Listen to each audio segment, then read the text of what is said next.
경제가 지금 몇 %씩 성장해요? 3% 미만이야. 작년에 2.9%. 금년은 더 성장이 몰라. 왜 그럴까요? 우리 국민이 게을러서? 안 그래요.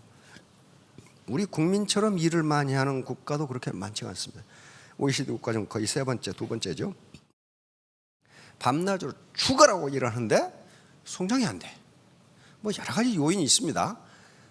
인구 문제도 있고. 근데 아직은 현재 우리나라 인구 계층에서 생산 가능 인력이 가장 많은 때예요. 가장 많아요. 배불뚝이가 이렇게 돼 있죠. 이렇게 항아리 배불뚝이. 조금 있으면 이제 그 층이 노년층으로 올라가면 이제 완전히 역삼각형이 이렇게 되죠. 그런데 지금 근로 인력이 가장 많은데 성장이 안 돼. 그 말은 무슨 말이냐면은 이제 과거와 같은 방법으로는 성장하지 못한다. 성장하지 못한다. 여기서 벗어나지 않으면 성장하지 못한다. 어제 뉴스 보니까 10중 9망이란 말이 나오더라고.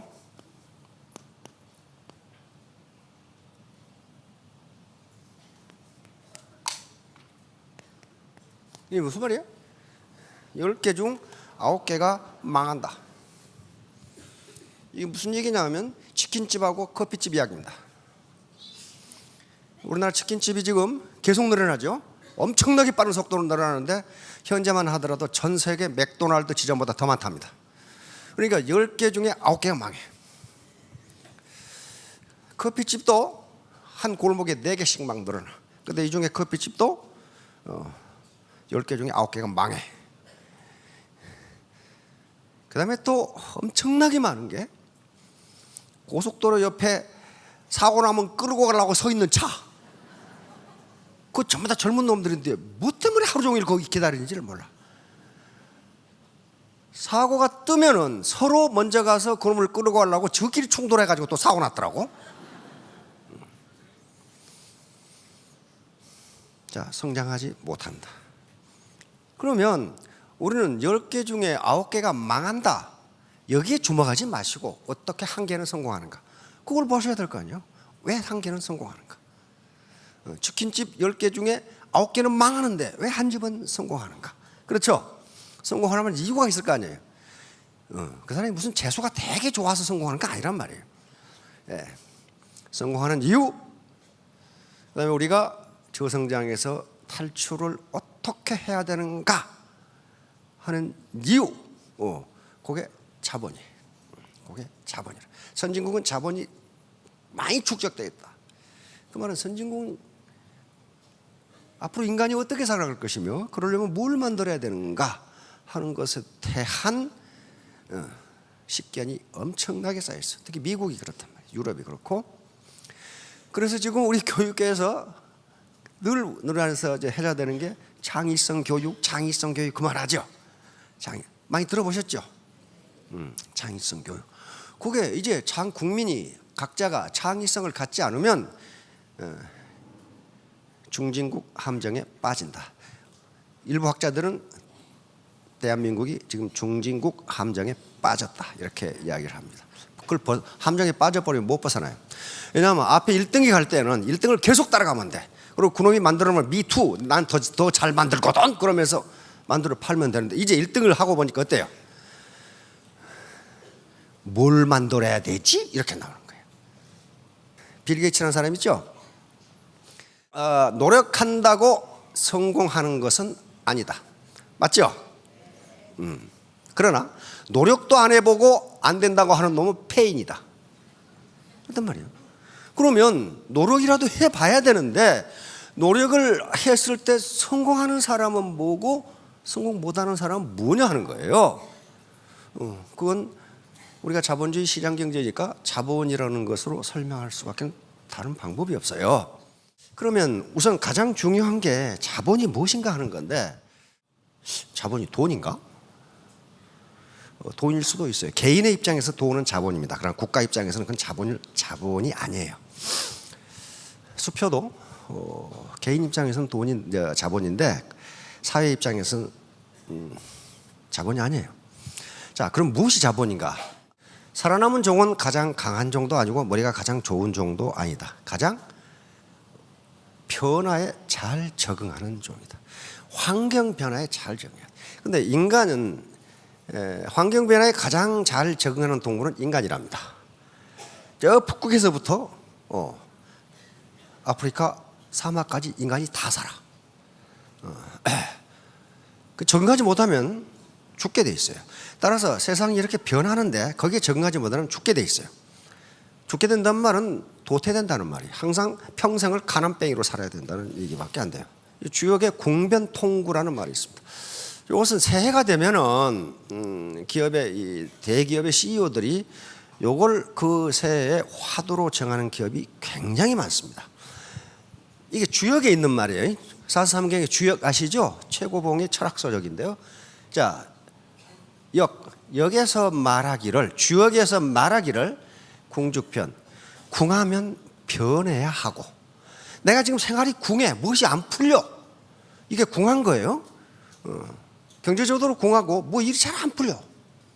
궁하면 어떻게 돼야 된다? 변해야 하고. 변즉통, 변하면 통하고. 안 변하는데 어떻게 통하냐 말이야. 통즉후, 통하면 오래 간다. 다시 말하면 계속적으로 환경 변화에 따라서 내 패러다임을 바꾼다. 내 인생, 내 세계관, 내 사고의 틀을 바꾸라 그런 말이지. 이게 주역의 전부예요. 주역은 주나라의 역이다 그 말이거든. 우리 단군조선의 역은 한역 그런단 말이에요. 그러니까 역이라는, 그래서 영어로 번역되기는 The Book of Changes 이렇게 번역됩니다. 변화에 관한 책이야. 주역 전체가 변화를 얘기하고 있어 지금. 이렇게 세상은 변하는데 너는 어떻게 할래 하는 게 주역이에요. 자, 미친 짓, 인사니티야. 똑같은 일을 계속하면서 다른 결과를 기대하는 거. 똑같은 방법으로 식당을 하면서 부자 될까 안 된다는 거예요. 똑같이 미용실을 하면서 부자 될까 안 된다는 거예요. 똑같은 일을 하면서 다른 결과를 기대하는 것은 미친 짓이다는 거예요. 그러면 다른 결과, 다시 말하면 더 많은 돈벌이를 기대하려면 뭐 해야 돼? 일을 바꾸거나 안 그러면 일하는 방법을 바꿔야 된단 말이에요. 이게 변화예요. 이게 타조 증후군이라고. 타조는 호랑이나 사자나 이 표범 같은 이 육식동물이, 포식동물이 쫓아오면 대가리를 모래다 박고 나 없다 그런다고 그래. 지가 안 보이니까 사자도 안 보인 걸로 착각을, 나 없다. 그런데 이렇게 오고 있는 사람이 많다 이거야. 세상이 흘러가는데 전혀 위험하지 않아. 내 말이 맞아. 그러고 앉아있는 사람이 있어요. 그리고 결국 사자가 못 보고 있어요 이거. 이게 개구리 삶기라는 거예요. 19세기 말에 실험이 이루어지는 겁니다. 개구리를 뜨거운 물에 갑자기 집어넣으면 음에 뜨거하고 튀어나온답니다. 그런데 차가운 물에 집어넣고 살살 가열을 하면 야 기분 좋다 하고 있다가 삼켜 죽는다 그런 말이에요 지금. 이것도 19세기에 실험이 된 건데 20세기에 와서 학자들이 실험을 해봤더니 이것도 안 맞답니다. 안 맞은데 이것이 이제 논리학에서 그냥 쓰는 거예요. 다시 말하면 세상의 변화를, 세상이 천천히 변한다고 생각하고 가만히 있다가 삼겨 죽는다 그런 얘기예요 지금. 근데 지금 워낙 빨리 변해요. 이게 비르당의 당나귀라고 하는 건데 이건 수천 년 전부터 논리학에서 쓰는 문제입니다. 어느 날 배고픈 당나귀가 먹이를 찾아 헤매다가 요 오른쪽에 엄청나게 맛있는 건초더미를 발견을 했어. 그런데 이걸 먹으려고 보니까 이쪽에 또 있어. 똑같은 게. 그래서 어느 쪽을 먹을까 하고 밤새도록 생각하다 굶어 죽었다. 요 얘기예요. 논리학에서 굉장히 많이 쓰는 겁니다. 다시 말하면 가치가 똑같은 것이 놓였을 때 인간은 결정하지 못한다는 거예요. 지금 내 가게도 한 달에 300만 원 벌고 있고 요거 들어보니 괜찮을 것 같고 이럴까 저럴까 하다가 결국은 굶어 죽는 꼴이 나오는 것을 이런 현상이라고 그래요. 근데 이런 현상이 굉장히 많습니다. 베르카르땡이 이런 걸 많이 했죠. 어느 큰 회사의 디자이너였죠. 근데 승진시키고 왔어요. 그런데 베르카르땡은 뭐 하고 싶어? 자기가 독립해서 자기도 회사 하나 하고 싶어. 근데 자기가 회사 하나 하고 싶은 것도 욕망이 크고, 그 유명한 디자인 회사에서 승진하는 것도 굉장히 좋지요. 둘 중에 하나를 선택해야 되는데 선택할 수가 없어. 승진하는 건 이건 명확해. 그렇죠? 그럼 나가서 사업한다고 꼭 성공하는 건 아닌데 내 마음은 사업하고 싶어. 이때 베르카르탱이 권장한 방법은 동전 던지기예요. 왜 그러냐면은 이건 의사결정을 하기가 매우 어렵기 때문에 자기가 결심하는 거야. 동전 앞이 나오면 난 이거, 뒤가 나오면 이거, 난 이대로 하기로 한다. 결정을 빨리 하게 한 방법이에요. 올가서 당장 동전 던지시라는 말이 아니고 아무튼 망설이다가 기회를 놓치는 경우가 있다. 적은 자본을 가지고 대자본에 대항하면 이 꼴이 돼. 요 놈이 코끼리를 우습게 보고 잡아 자시려다가 결국 신세가 이렇게 됐어 지금. 응? 자본을 많이 가진 자에게 적게 가진 자는 대항할 수 없습니다. 이거 무슨 말이냐면은 새총 가진 놈이 기관총 가진 놈한테 덤벼봐야 죽기밖에 더 하겠냐 하는 거예요. 기관총이라는 자본으로 무장하는 게 새총이라는 자본으로 무장하는 것보다 생산성이 훨씬 커요. 그러니까 그래서 전쟁도 누가 자본을 많이 가졌느냐 하는 거예요. 요놈이 탱크에 돌 던져가지고 뭘 어떻게 했다는 거예요 지금 이게. 돌도 자본입니다. 그런데 이거 안 돼요. 쥐가 고양이한테 항의하면 어떻게 했다는 거예요 지금 이게. 항의해도 안 되는 거예요 이게. 잡아먹히기밖에 더 하겠냐. 자, 그러면 이제 자본이 뭔가 좀 구체적으로 따져봐. 자본은 크게 유형자본과 무형자본으로 나눌 수 있습니다. 유형자본은 형체가 있는 자본이에요. 공장, 건물, 기계, 도구, 가게, 상가, 이게 유형자본이에요. 야, 분당에 가면 말이지. 난 분당이나 이쪽 저 죽전에 가면은 한 건물에 간판이 나 그렇게 많이 달려 있는 건물은 또 처음 봤어. 서울에도 그런 게 없어. 그 건물 아버님한테 물려받았다면 여기 안 앉아 계실 거 아니야. 예? 임대료가 계속 올라. 요 치킨집 왜 망하냐 그랬더니 눈을 생겨가지고 고객은 줄어드는데 집주인이 계속 집세를 올린다 이거야. 그러면 그 건물주는 뭘 가지고 있다는 거예요? 건물이라는 상가라는 자본을 가지고 있는 거예요. 건물주가 가서 청소해 주는 거 아닙니다. 아무것도 안 해요. 자본주의 시장 시스템이 그 렌트라는 걸 그 사람한테 갖다 줘. 그것은 크리스마스도 없고 일요일도 없어요. 계속적으로 그 렌트는 자본주의 시장 마켓 시스템이 그걸 그 사람에게 갖다 줘. 생산활동을 하는 거예요. 이게 유형자본이야. 그러니까 여기 계신 모든 사장님들이 원하는 바는 결국은 유형자본을 갖기를 원하는 거예요. 그렇죠? 넓은 땅, 가수원, 공장, 상가. 안 그러면 유가증권, 주식. 그렇죠? 로얄티를 받을 특허권은 갖기가 힘들 것 같아. 지금부터 시작해서 베스트셀러를 한번 써보자. 그러면 굶어 죽게 딱 맞아요. 자, 그런 것들이 이제 유형자본이라면 무형자본은 우리가 가진 건 무형자본밖에 없어요. 휴먼 캐피탈. 내가 가지고 있는 자본밖에 없단 말이에요. 자, 유형자본 여러 형체가 있어요. 무형자본은 형체가 없어. 특허권, 저작권, 그리고 우리 몸에 체화되어 있는 인적자본이에요. 근데 이 인적자본이 엄청나게 많아. 엄청나게 많기 때문에 어느 하나라도 제대로 되지 않으면 성공하는 건 불가능해요. 예를 들면 약속 시간 지키기. 그 스폰서는 약속해놓고 안 나와. 그럼 어떻게 해? 성공하겠어요? 못합니다. 간단한 것 같은데 굉장히 중요한 자본이에요. 약속 시간 지키기. 말 겸손하게 하기. 말을 건방지게 하는데 그 사람이 성공하겠냐고요. 그런 것들이 전부 자본이에요.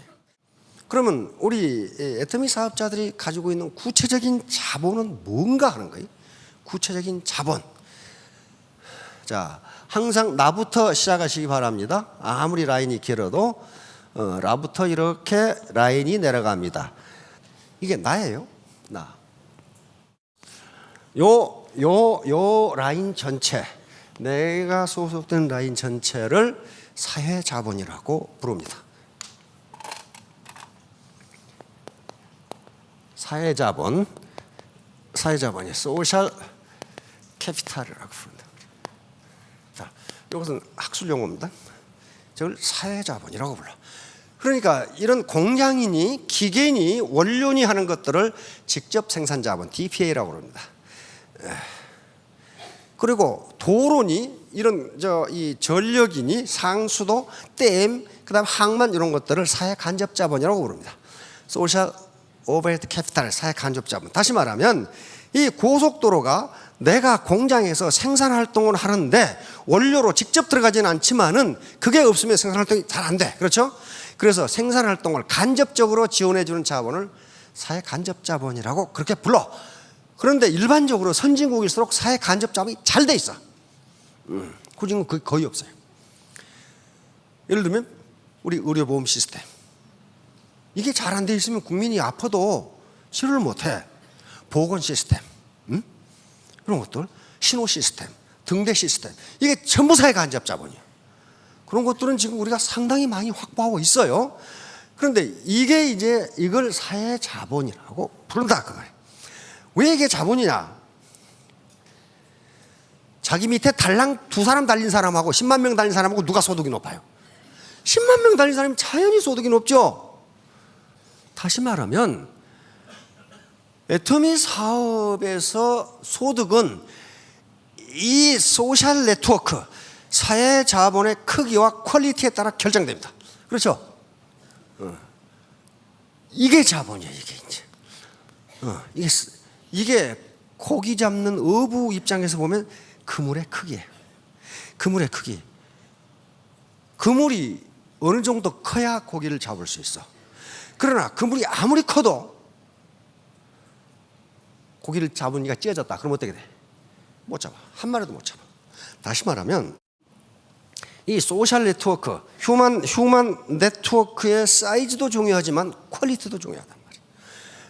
이 사람과 이 사람을 연결해 주는 이 퀄리티, 이게 신뢰라고 하는 거예요. 신뢰, 트러스트, 신뢰 자본이라고. 스폰서가 파트너를 믿고 파트너가 스폰서를 믿는 거예요. 자, 그러면 이제 요걸 키워야 되잖아요. 키우려면은 요 밑에 이제 누군가를 만나서 리크루팅을 해야 되는데 리크루팅을 하는 게 그렇게 쉬운 일이 아니에요. 그렇죠? 칫솔 하나 팔려면요 간 쓸개 다 빼줘야 돼. 그냥 생각 같아서 그냥 칵 엎어버리고 말고 싶은데 그 참아야 돼.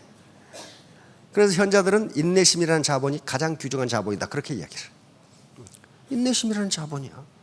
참는 사람과 참지 못하는 사람. 그러면 이 사람을 여기에 갖다 붙이려면 설득을 해야 돼. 그렇죠? 그래서 현대의 모든 사람은 설득 산업이라고 그럽니다. 자, 그래서 여기서 자본 중에 그 많은 자본 중에 로고스, 파토스, 에토스 이게 자본입니다. 그리고 겸손 앤드 경청, humility and listening 굉장히 중요한 자본. 그다음에 세 가지 공부, head, heart and hand 세 가지 공부. 그다음에 재심함량, united heart. 사람은 뭘 먹느냐에 따라서 그 사람의 냄새, 체취가 달라집니다. 이렇게 사람한테서 향기가 나는 사람이 있고 악취가 나는 사람이 있어요. 여기서 악취라는 것은 무슨 물리적인 것이 아니고 그 사람 자체에서 우리는 그 사람이 참 인복이 있다 그런 말 쓰죠. 인복이 있다는 건 뭐예요? 유능한 사람들이 모여든다는 거예요. 유능한 사람들이 모여드는 것은 그 사람이 향기가 나기 때문에 인격의 향기죠. 여러 가지가 있겠죠. 근데 악취가 그러니까 무슨 벌레가 모여드는 것도 향기가 나도 모여들고 악취가 나도 모여들어요. 향기가 날 때는 벌나비가 모여들어서 이게 수분, 꽃가루 바지를 해줘서 열매가 맺습니다. 여기에 열매가 맺어요. 이렇게. 악취가 날 때는 벌나비가 모여드는 게 아니고 쥐, 바퀴, 모기, 파리 이런 것들이 모여들어. 그래가지고 그걸 더 썩게 만들어. 더 썩게 만들어서 그 썩은 것이 다 썩어 없어지면 그놈들 모두 가버리고 없어. 요거 뭐냐 하면은 커뮤니케이션의 결정 요소인데 세일즈맨이 세일즈에 성공할 확률을 조사해 본 거예요.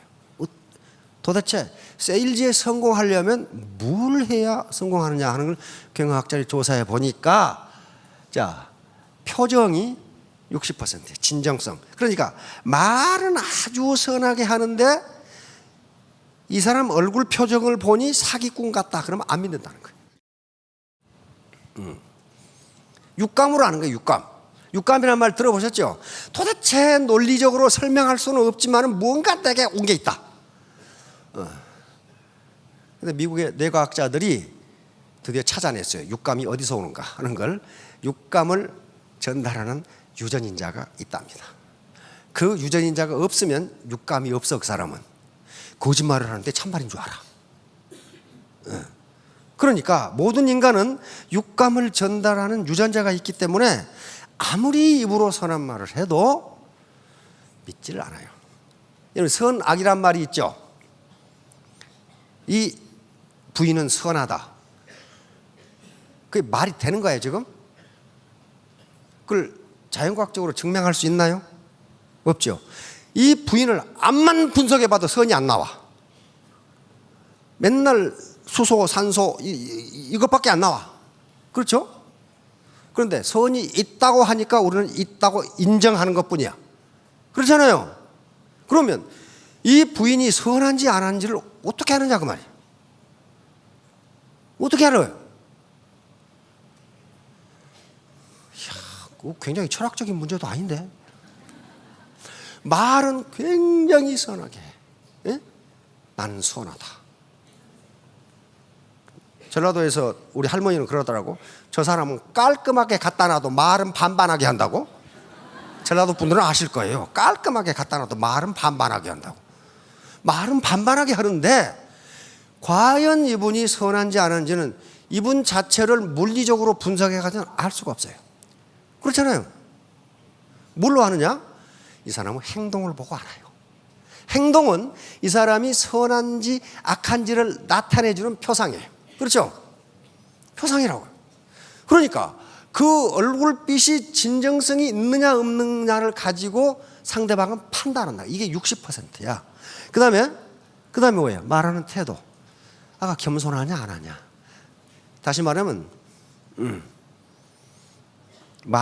말의 억양이라든가 이런 것은 30%. 그 다음에 논리는 10%밖에 안 되더라는 거예요. 그러면 아리스토텔레스가 했던 얘기가 똑같아요.